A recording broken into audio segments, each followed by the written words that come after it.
دەستگای خێرخوازی بەخشین خەمە گەورەکەی منداڵانی بێباوچی لە کۆڵناوە و بەردەوامە لە هاوکاری کردنیان. لەو چوارچێوەیەشدا دەستگای ناوبراو هەستا بە دابەشکردنی موچەی مانگی 11 بەسەر 100 منداڵی بێباوچی سنووری قەزای چەمچەماڵدا بە بڕی نزیکەی 15 ملیۆن دینار.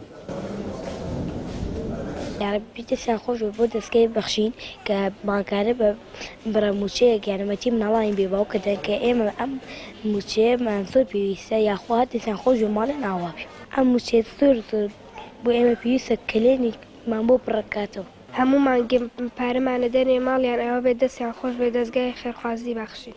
وەڵاهی وای ئەوەیان بۆ خوازم کە خۆی گەورە بیان کاتە بەهەشتەوە. زۆر پێویستمانە شتی پێ ئەکڕین و جل و بەرگی پێ ئەکڕین و هەموو شتێکی پێ ئەکڕین.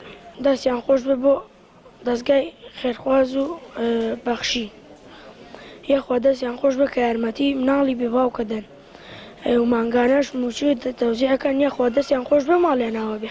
هاوکاریمانەکەن بۆ مانگانە بۆ مناڵی بێباوکان بۆ جلوبەرگ بۆ هەموو شتی هاوکاریمانەکەن. زۆر سپاسیانەکەین. چەندەمەوەی پێویستە وەکەلێنێکی بۆ پڕکردوونەتەوە. وڵی زۆر پێویستە زۆر سپاسیانەکەین. سپاس ئێوانەشەکەن کە مناڵی بێباوکانە گرنە ئەستۆ. بەڵێ لە کاتی جەژنانە لە کاتی مەکتەب لە کاتی هەموو شتی هاوکاری کراوین. ئەرە وەڵی خوا پاداشی خێرانداتە دەستگای بەخشین. هەموو مانگە لە کات خۆیان موچەکانمانەدا تێک وەکتی مەکتەب کتێب و جلوبەرگی ئەمەیان کردووە جەژنان یارمەتیان درراوە هەموو شتێکیان بۆ کراوە بە تایبەتی مناڵەکان بێدایک و بێباوکشن یعنی زۆر چایان لێتی خوا پاداشتی خێرانداتەوە ئینشاءڵڵا زۆر پێویستە. ئەرە وەڵی ئەوەنە پێویستە هەتا خوا بکەس. خزمەتی مناڵانی بێباوکە لە هەموو بۆنە مناسبەکانە. سەرپەرشتیاری دەستگاکەش لە چەمچەماڵ وێڕایەوەی سوپاسی خێرخوازان و سەرمایەداران دەکات داواکاریشە لێیان هاوکاری زیاتریان بکەن بۆ ئەوەی بتوانن کەفالەتی ژمارەیەک زیاتر لە منداڵانی بێباوک بکەن. بەو پێی ژمارەیەکی زۆر لە منداڵانی بێباوک لە سنوورەکەیاندا بوونیان هەیە. سپاس و پێزانیمان بۆ خێرخوازانی ئازیز و بەڕێز هەیە کە هاوکارمانن بەڕاستی ئەگەرەوان نەبنێ ناتوانین هاوکاری مناڵانی بێباوکەین لەم سنوورە.